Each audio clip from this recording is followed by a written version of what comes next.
놓아주는 사랑이 가장 큰 사랑이다. 법정 스님. 1장. 품 안의 아이. 아이는 부모의 소유물이 아니라 하늘이 맡긴 선물이다. 갓 태어난 아기의 작은 손가락이 어머니 손을 꼭 쥐는 순간이 있다. 그 순간 부모는 깨닫는다. 이 작은 생명이 온전히 자신에게 의지하고 있다는 것을. 처음 며칠은 밤낮이 뒤바뀐다. 울음소리에 잠을 설치고 기저귀를 갈아주며 젖을 먹인다. 모든 것이 서툴고 어색하다. 하지만 아이는 놀라운 속도로 변화한다. 한 달이 지나면 엄마를 알아본다. 2달이 지나면 미소를 짓는다. 3달이 지나면 목을 가눈다. 6달이 지나면 뒤집기를 한다. 부모는 매일매일이 기적 같다고 느낀다. 어제까지 못하던 것을 오늘은 해낸다. 아이의 작은 성장 하나하나가 커다란 감동이 된다. 하지만 동시에 불안도 찾아온다. 조금만 열이 나도 병원으로 달려간다. 밤중에 숨소리를 확인하러 몇 번이고 들여다본다. 이 작은 생명을 제대로 키울 수 있을까 하는 걱정이 든다. 첫 돌이 되면 아이는 걸음마를 시작한다. 넘어질 때마다 부모의 심장도 함께 아프다. 그럼에도 아이는 다시 일어선다. 그리고 한 걸음씩 세상을 향해 나아간다. 아이는 부모 품에서 시작하지만 결코 그곳에만 머물지 않는다. 태어날 때부터 독립을 향한 여행이 시작되는 것이다. 부모는 그 여행의 첫 번째 안내자일 뿐이다. 언젠가는 혼자서도 걸어갈 수 있도록 도와주는 역할이다. 아이는 처음부터 독립된 존재로 태어난다. 부모는 잠시 돌보는 역할일 뿐이다. 2장. 사랑의 보호막.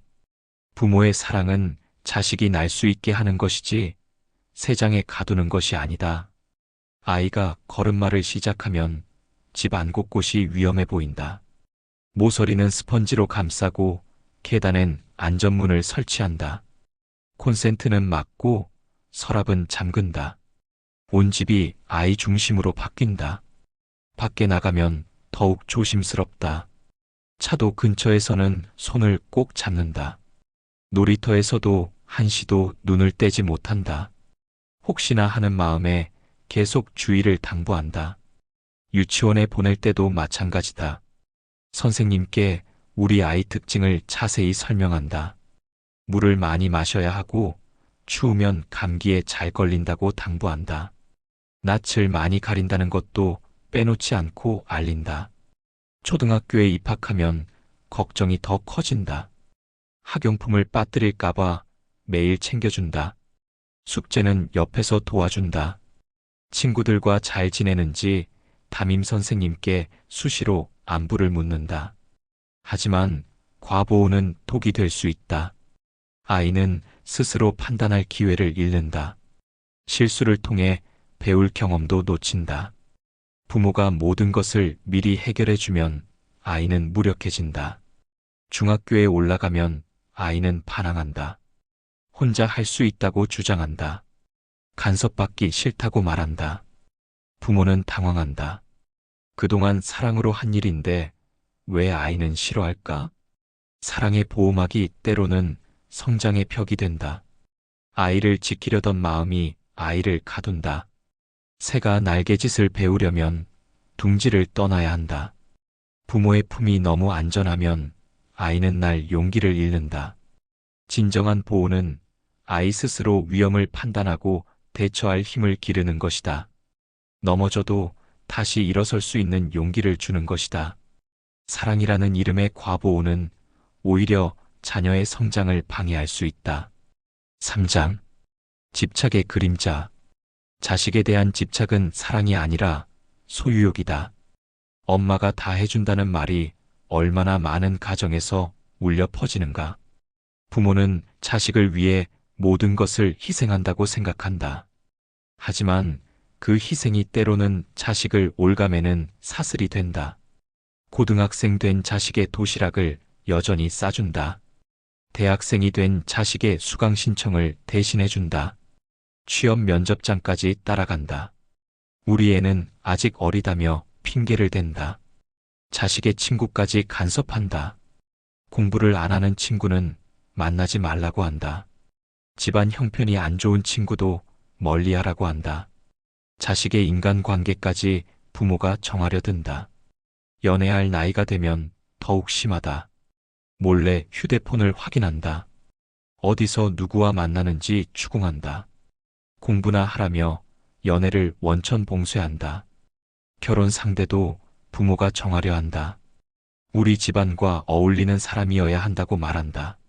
집안 배경을 봐야 한다고 주장한다. 자식의 마음보다 부모의 기준이 우선이다. 결혼 후에도 간섭은 계속된다. 손자, 손녀 육아법까지 가르치려 든다. 며느리나 사위에게도 이래라 저래라 한다. 내가 경험이 많다며 정당화한다. 이 모든 것은 사랑에서 시작된다. 하지만 사랑이 집착이 되면 독이 된다. 자식은 부모의 분신이 아니다. 독립된 인격체이고 자신의 삶을 살아갈 권리가 있다.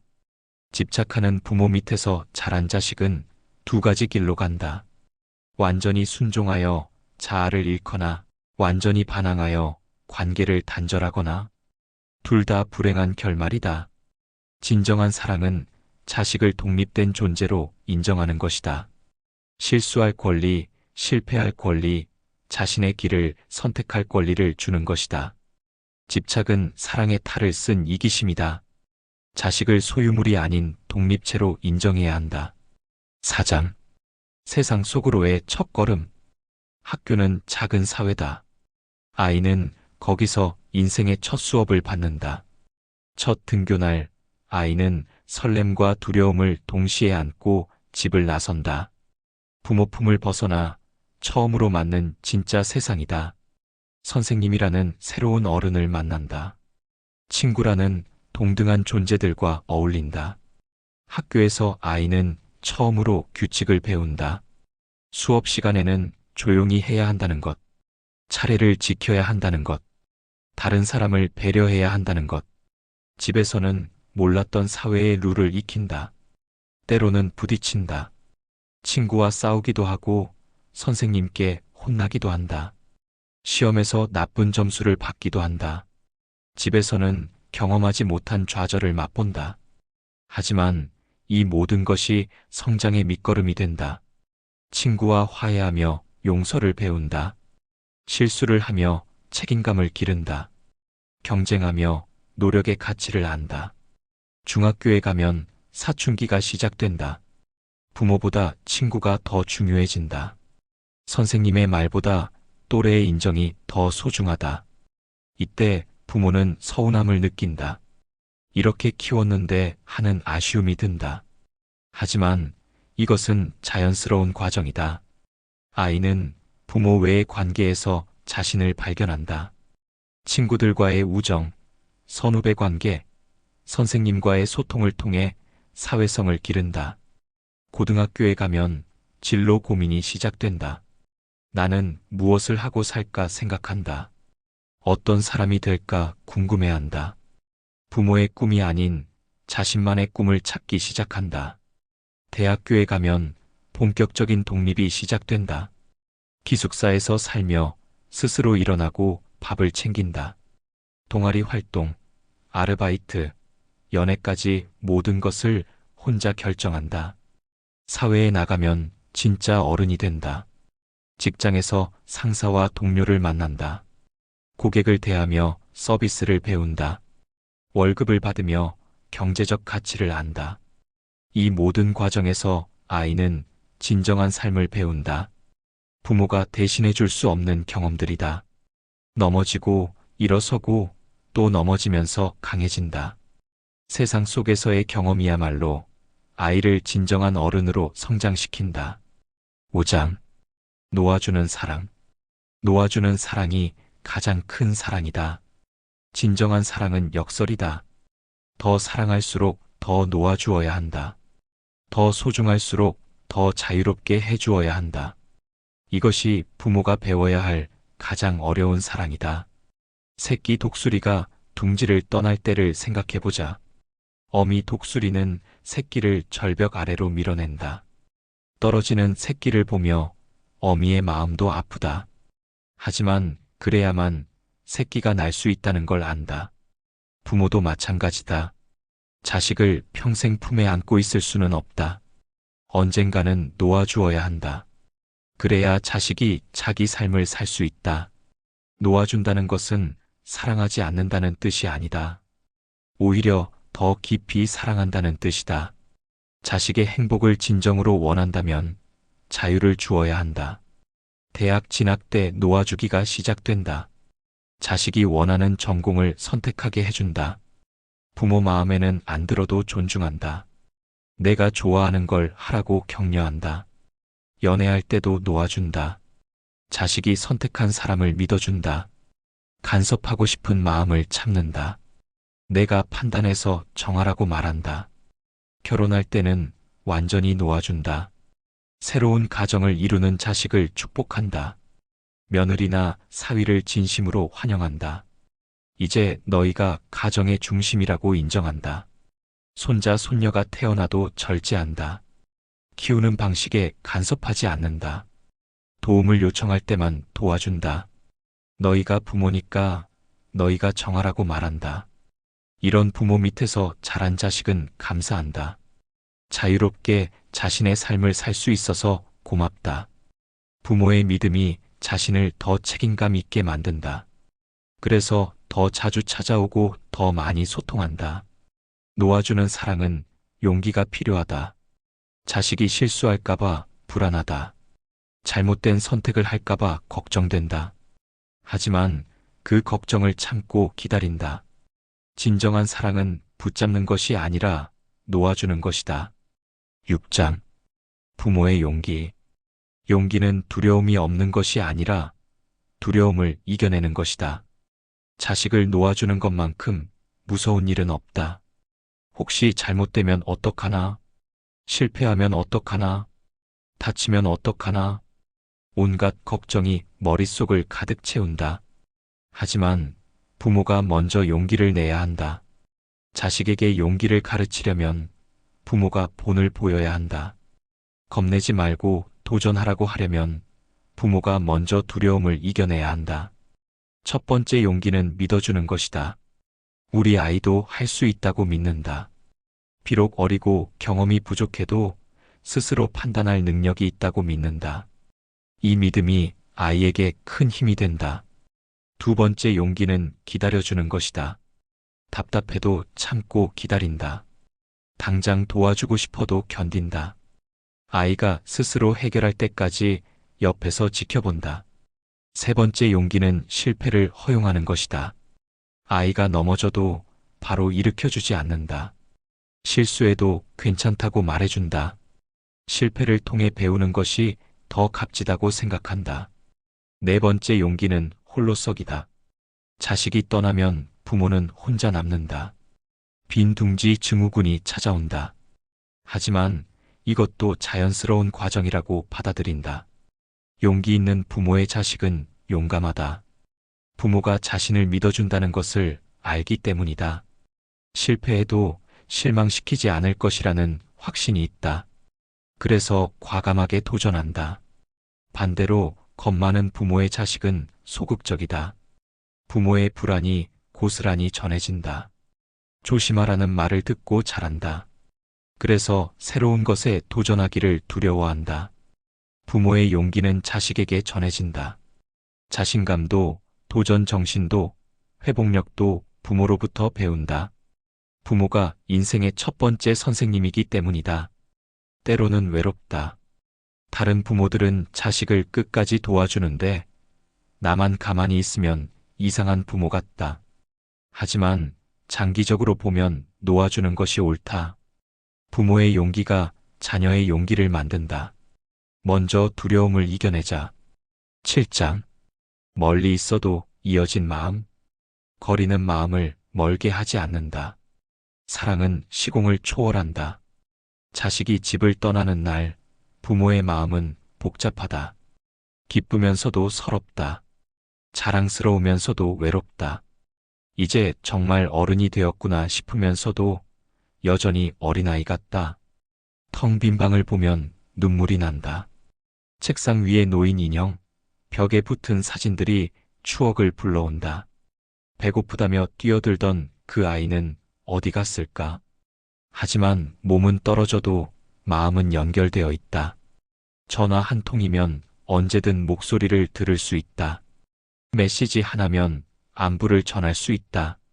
사랑은 거리와 상관없이 흐른다. 가끔 자식이 힘들어할 때가 있다.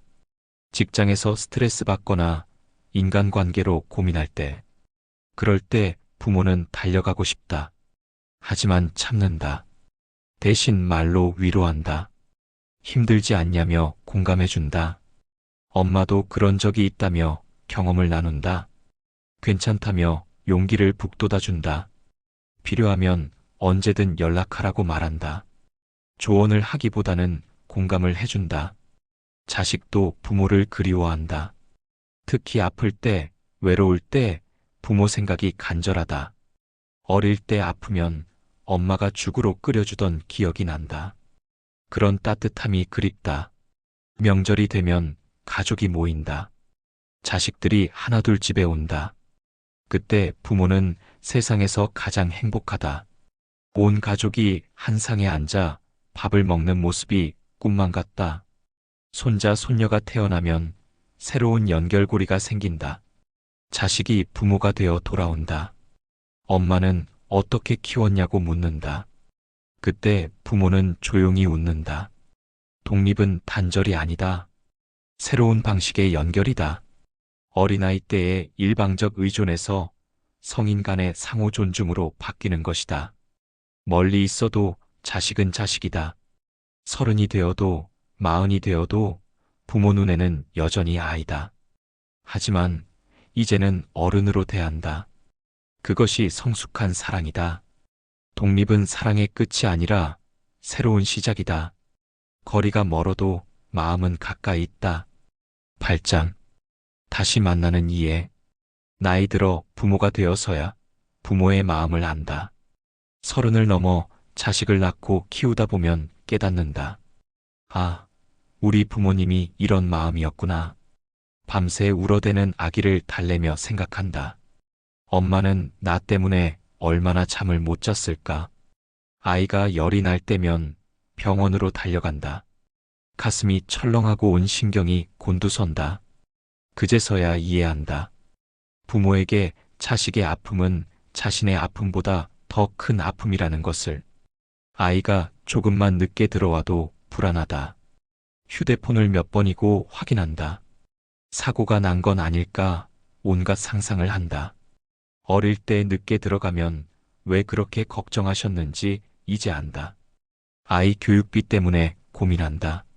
좋은 것을 해주고 싶은데 경제적 여유가 없다. 그때 생각난다. 우리 부모님은 어떻게 우리를 키우셨을까? 부모님께 전화를 드린다. 나 키우느라 힘들었는지 묻는다. 힘든 줄도 몰랐다고 하신다. 너만 건강하면 됐다고 말씀하신다. 그 말에 눈물이 난다. 이제는 부모님의 잔소리도 이해된다. 조심하라며 몸 관리 잘하라고 하신다. 예전에는 간섭이라고 생각했는데 이제는 걱정이라는 걸 안다. 부모의 사랑 표현이었다는 것을. 부모님이 늙어가시는 모습을 본다. 기억력도 떨어지시고 몸도 불편해하신다. 그때 깨닫는다. 이제는 내가 부모를 돌봐야 할 때라는 것을. 자식 입장에서 부모 입장으로. 이 전환이 이루어질 때 진정한 화해가 시작된다. 서로의 입장을 이해하게 된다. 원망했던 마음도 사라진다. 부모도 변한다. 손자, 손녀를 보며 한층 부드러워진다. 자식의 육아 방식을 존중한다. 요즘은 다르다며 받아들인다. 세대 간의 갈등이 화해로 바뀐다. 부모는 자식의 선택을 믿어준다. 자식은 부모의 희생을 인정한다. 서로 다른 시대를 살았지만 사랑하는 마음은 같다는 걸 안다. 이것이 가족의 완성이다. 지배와 피지배의 관계에서 동등한 어른끼리의 관계로, 일방적인 사랑에서 상호적인 존중으로, 이렇게 사랑은 세대를 이어간다. 부모가 되어서야 부모의 사랑을 이해한다. 이해는 진정한 화해의 시작이다.